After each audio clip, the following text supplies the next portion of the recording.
In this lesson, we're going to be taking a look at the names and graphs of some common equation types. And we're going to start here by looking at this particular equation. Now, first of all, when you see those bars around the x like that, what those mean is they mean absolute value, which is basically just going to take whatever number is on the inside and it's going to make it positive. Technically, it's defined as the distance from zero in case you are worried about the technical definitions. And if I'm making a graph for the very first time, a great way to start is by just making a table of values and seeing what it gives us. And so I'm going to do that with a few numbers here for x, just so you can kind of see how this graph ends up getting created. So then, first up, I'm going to just grab a nice easy number for x. I'm going to use 0. And then to figure out what y is then, I'm going to have to do the absolute value of that x value, which means the absolute value of 0. Well, the absolute value of 0 is 0. And so then that gives me the point at 0, 0. And so I can plot that. And then I'm just going to grab some more x's here. So like, what if x is 1? Well, then I'd be doing the absolute value of 1, which is 1. Because if the number is already positive, it stays positive. All right, and then if we go to 2, absolute value of 2 equals 2. And so we have the point at 2, 2. And you can kind of see how this is going to work out, where it just keeps on going and going, where the absolute value of any of these numbers, like the absolute value of 10, is 10. It just keeps giving us the same thing over there. But now what if we look on the negative side? What if x was negative 1? Well, then we'd be doing the absolute value of negative 1. And remember that the absolute value takes whatever number is on the inside and it makes it positive.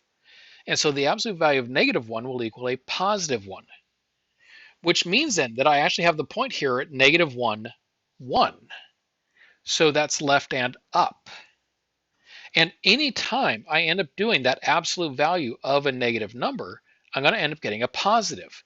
And so I'm going to keep going left and up all the way along here. And it keeps following the exact same pattern. Now, a little side note before we go in and fill the rest. At this point, you can see what the shape of the graph is going to be. And you can see, oh, okay, so I can just draw the line in on both sides, and I'm going to have a pretty good idea about what this graph looks like. However, make sure that you do understand why we can draw that line in. All we're doing with those dots is just showing these are some points at nice, pretty numbers, so I can see what the graph looks like. However, there's an infinite number of points in here that we could be checking. Where, like, we could be checking, what if x is 0.1? What if x is 0.2? What if x is 0.23? And so on and so forth. There's an infinite number of tiny little decimals between all of those points that we plotted. And if you actually went through and spent the time to plot all of those points that you could humanly plot, they would all form that exact line, which is why we then draw it in as a line or a curve, depending on the type of graph. And so, for that reason, we can go ahead and get this then as what the graph of the absolute value function looks like. Notice here, I'm also including one other piece of information here about the vertex. The vertex is always at the highest or lowest point on the graph. Now the graph, of course, does continue infinitely as it goes up and to the left and up and to the right there.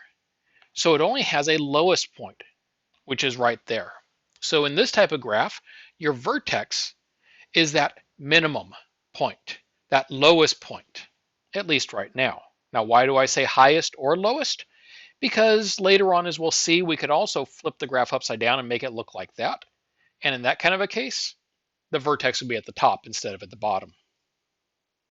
All right, now this is just the first of a number of different functions that I'm going to have you writing down today. Different equations, their names, and their graphs.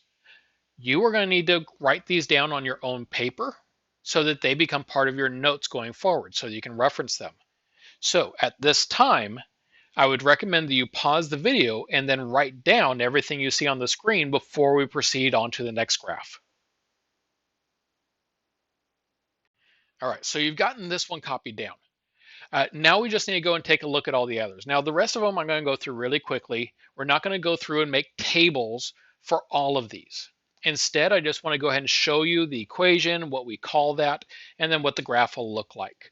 But just know that the way that we would have gotten the graph is by going and making the huge table of values and plotting every tiny little point again until we could see exactly what it looked like.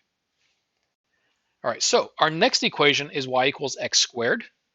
This type of equation is called a quadratic equation. And you can see the shape of the graph. It kind of looks like a big old U shape. The shape of the graph is called a parabola. And yes, we will reference it by that name as well later. And once again, this has a vertex where it's either topping out or bottoming out. It's where that curve kind of levels out along the way. Again, take a moment, pause the video, and write this one now into your notes as well. And now that you have this into your notes, I just want to also emphasize one little addition to your graph in your notes. These are all of the nice, pretty points that this graph is going through in this particular graph. I put those red dots at each of those nice, pretty grid line intersections. I would recommend that you also draw those particular dots onto your graph so that it's a lot easier for you to be able to tell later when you look at this exactly which points it's going through, because we do have to be very precise about what points our quadratic graph actually passes through. It's not enough to just know that the shape is, broadly speaking, a U-shaped graph or a parabola. We have to be able to have the individual points right. And once again, if you need to pause the video while you put those on there, do so and then resume so we can go on to the next problem. All right, the next equation that we're looking at is y equals the square root of x.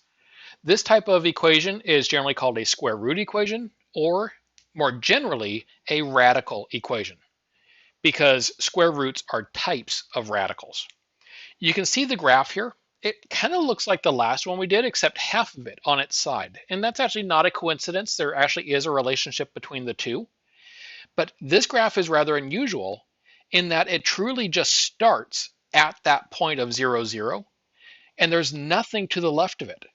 The reason is because if you were thinking about making a table of values and all that, when you got to trying to plug in a negative number, you'd be trying to do the square root of that negative. Well, you cannot take the square root of a negative number. And so because of that, there is actually no graph over here to the left of that first point. Now, once again, though, I do want you to make note of the individual points that are on the grid lines, because these are the big particular points that you're going to need to be able to find and identify later. So again, make sure those are clearly identified on your graph. Pause the video long enough to be able to write all this stuff down, and then resume so that we can take a look at another graph.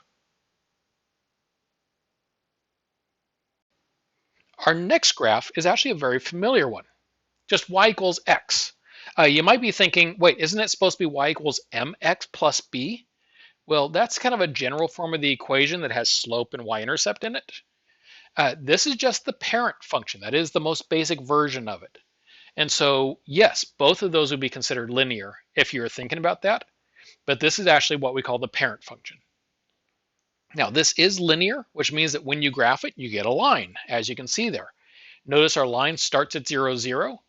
And then for all of the points, we're going up 1 and over 1. But because this is a line and it tends to be easy to be able to tell which points it's supposed to be going through, I mean, draw it on your paper accurately, but you don't have to go through and then draw all the little individual points if you don't want to. Go ahead and pause this to make sure you have it down, and then we'll go and take a look at our very last equation of the day.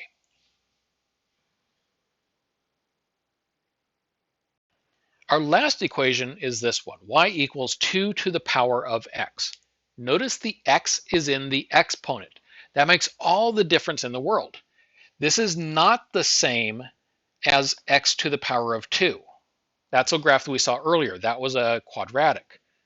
This graph of y equals 2 to the power of x operates fundamentally differently, and you can see looking at that graph, it looks way different too. So this is our exponential equation. This graph ends up looking the way it does because if you ever do 2 to the power of some very small negative number, like negative 10, for instance, if you were to plug that in your calculator, you'd find that it gives you a very, very small decimal. It's still positive, but it's a very small decimal, which is why, as you take a look at the graph over here, it's getting very, very close to your x-axis, but it's not actually crossing the x-axis. So basically, it just keeps getting closer and closer to 0 as it goes off to the left. But that means that as it goes to the right, you can see it gets very far away from 0 very quickly. It gets very, very high. Now, let's take a look at why that is.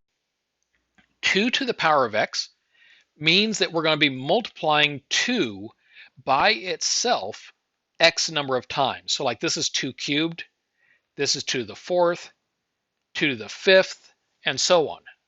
We just keep multiplying by another 2 every time x goes up by 1. Well, as a result of that, you can see that in our graph here, where I start by going up 1, I then end up going up 2, and then I end up going up 4, and then I end up going up 8. Notice I'm taking however far I went up the last time and I'm multiplying it by 2, because that's what 2 to the power of x means. It means multiply it by yet another 2. And so that's how we end up with this graph looking the way it does. By the way, in case you're curious, well then why does it start up at 1? You might be thinking about, well, 2 to the power of 0 though, doesn't that equal, actually 2 to the power of 0 does in fact equal 1. Any number to the power of 0 equals 1. It's one of those weird little rules that we'll delve into more later on, but for now, yes, that is accurate that it would be 1. All right, and so again, copy this whole thing down onto your notes, including those points, making sure to note where those individual points are so you'll be able to find them later when you make these graphs on your own. And then with that, you've seen all of the big equation types that we're going to be taking a look at in this lesson. And so then once you have this copied down, you can go ahead and start working on your assignment.